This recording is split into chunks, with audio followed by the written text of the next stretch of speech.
രാത്രിയുടെ നിശബ്ദതയിൽ ആഴത്തിലുള്ള ഉറക്കത്തിലേക്ക് നിങ്ങൾ വഴുതി വീഴുമ്പോൾ പെട്ടെന്നാണ് ആ കാഴ്ച നിങ്ങളുടെ മുന്നിൽ തെളിയുന്നത്. ഇരുളിൽ മിന്നിമറയുന്ന, തറയിലൂടെ ഇഴഞ്ഞു നീങ്ങുന്ന ആ രൂപം. പത്തിവിടർത്തി നിൽക്കുന്ന ഒരു സർപ്പം. ഭയത്തോടെ കിതച്ചുകൊണ്ട് നിങ്ങൾ ഉണരുമ്പോൾ നെഞ്ചിടിപ്പ് നിലച്ചിട്ടുണ്ടാവില്ല. എന്തുകൊണ്ടാണ് ഈ പാമ്പുകൾ നമ്മുടെ സ്വപ്നത്തിലേക്ക് വരുന്നത്? ഇത് വെറുമൊരു തോന്നലാണോ, അതോ സർവശക്തനായ ദൈവം നിങ്ങൾക്ക് നൽകുന്ന ഗൌരവകരമായ ഒരു മുന്നറിയിപ്പാണോ? ഈ ചോദ്യം നിങ്ങളെ എപ്പോഴെങ്കിലും അലട്ടിയിട്ടുണ്ടെങ്കിൽ അതിനുള്ള ഉത്തരം തേടിയുള്ള യാത്രയാണിത്. പുരാതന കാലം മുതൽക്കേ മനുഷ്യനെ ഏറ്റവും കൂടുതൽ ഭയപ്പെടുത്തുകയും എന്നാൽ അതേസമയം തന്നെ വിസ്മയിപ്പിക്കുകയും ചെയ്ത ജീവിയാണ് പാമ്പ്. പല സംസ്കാരങ്ങളിലും പാമ്പുകൾ ദൈവതുല്യമായ ശക്തിയുടെ അടയാളമാണ്. നമ്മുടെ പുരാണങ്ങളിൽ മഹാവിഷ്ണു അനന്തശയനത്തിൽ വിശ്രമിക്കുന്നതും പരമശിവൻ പാമ്പിനെ കണ്ഠാഭരണമായി അണിയുന്നതും നാം കാണുന്നു. അതുകൊണ്ടുതന്നെ സ്വപ്നത്തിൽ പാമ്പിനെ കാണുന്നതുകൊണ്ട് ഭയപ്പെടേണ്ടതില്ല. നമ്മുടെ ജീവിതത്തിൽ വരാനിരിക്കുന്ന വലിയ മാറ്റങ്ങളുടെ സൂചനയാണ് ഇത്. എങ്കിലും സ്വപ്നത്തിൽ പാമ്പിനെ കാണുന്നത് വെറുമൊരു പേടിസ്വപ്നമായി തള്ളിക്കളയരുത്. നിങ്ങൾ കാണുന്ന ആ കാഴ്ചയുടെ സാഹചര്യം നോക്കി അതിന് ശുഭകരമായോ അല്ലാതെയോ ഉള്ള അർത്ഥങ്ങളുണ്ട്. നിങ്ങൾ ഒരു ദൈവത്തോടൊപ്പമാണ് പാമ്പിനെ കാണുന്നതെങ്കിൽ, അതായത് മഹാദേവന്റെ കഴുത്തിലോ വിഷ്ണുഭഗവാന്റെ ശയനമായോ അല്ലെങ്കിൽ ഒരു ക്ഷേത്രത്തിന്റെ പശ്ചാത്തലത്തിലോ ആണ് പാമ്പ് പ്രത്യക്ഷപ്പെടുന്നതെങ്കിൽ, അതങ്ങേയറ്റം പോസിറ്റീവായ ഒരു സൂചനയാണ്. ദൈവികമായ സംരക്ഷണം നിങ്ങൾക്ക് ചുറ്റുമുണ്ടെന്നും നിങ്ങളുടെ പ്രാർത്ഥനകൾ ദൈവം കേട്ടുവെന്നും ഉള്ള വലിയൊരു സാക്ഷ്യമാണത്. വലിയൊരു വിപത്തിൽ നിന്ന് ദൈവം നിങ്ങളെ രക്ഷിക്കാൻ പോകുന്നു എന്നതിന്റെ തെളിവാണത്. ആത്മീയമായി നിങ്ങൾ വലിയൊരു ഉയർച്ചയിലേക്ക് പോകുകയാണെന്നും നിങ്ങളുടെ ജീവിതത്തിൽ സമാധാനം വരാൻ പോകുന്നു എന്നും ഈ സ്വപ്നം നിങ്ങളോട് പറയുന്നു. എന്നാൽ ഇതിന് വിപരീതമായി പാമ്പ് നിങ്ങളെ ഭയപ്പെടുത്തുന്ന രീതിയിലാണ് കാണപ്പെടുന്നതെങ്കിലോ, അത് നിങ്ങളുടെ ജീവിതത്തിലെ നെഗറ്റീവ് സാഹചര്യങ്ങളെയാണ് സൂചിപ്പിക്കുന്നത്. നിങ്ങളെ തളർത്താൻ ശ്രമിക്കുന്ന ശത്രുക്കളെയോ അല്ലെങ്കിൽ നിങ്ങളുടെ ഉള്ളിൽ തന്നെയുള്ള അമിതമായ ഭയത്തെയോ ആണ് ഇത് കാട്ടിത്തരുന്നത്. ജാഗ്രത പാലിക്കുക എന്ന് ദൈവം നൽകുന്ന ഒരു മുന്നറിയിപ്പാണിത്.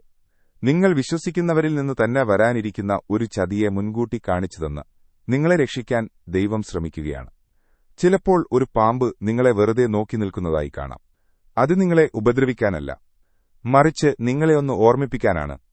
നിങ്ങളുടെ ജീവിതത്തിൽ നിങ്ങൾ പാതി വഴിയിൽ ഉപേക്ഷിച്ച ചില കാര്യങ്ങളോ ദൈവത്തിന് നൽകിയ വഴിപാടുകളോ ഉണ്ടെങ്കിൽ അത് പൂർത്തിയാക്കാനുള്ള സമയമായി എന്ന് ആ നോട്ടം നിങ്ങളോട് പറയുന്നു. പാമ്പ് ദൈവത്തിന്റെ ദൂതനായി വരുമ്പോൾ അത് അനുഗ്രഹമാണ്. എന്നാൽ അത് ഭയമായി വരുമ്പോൾ അത് നിങ്ങളുടെ ജീവിതത്തിൽ വരുത്തേണ്ട മാറ്റങ്ങൾക്കുള്ള താക്കീതാണ്. ഈ രണ്ട് സാഹചര്യങ്ങളും തിരിച്ചറിഞ്ഞു വേണം നാം മുന്നോട്ട് നീങ്ങാൻ.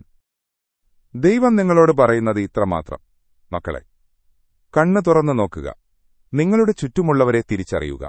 പലപ്പോഴും നമ്മൾ വിശ്വസിക്കുന്നവർ തന്നെ നമുക്ക് പിന്നിൽ കുഴിതോണ്ടുന്നുണ്ടാകാം. അത്തരമൊരു അപകടത്തിൽ നിന്ന് നിങ്ങളെ രക്ഷിക്കാൻ ദൈവം നൽകുന്ന ഒരു സൂചനയായി ഇതിനെ കാണണം.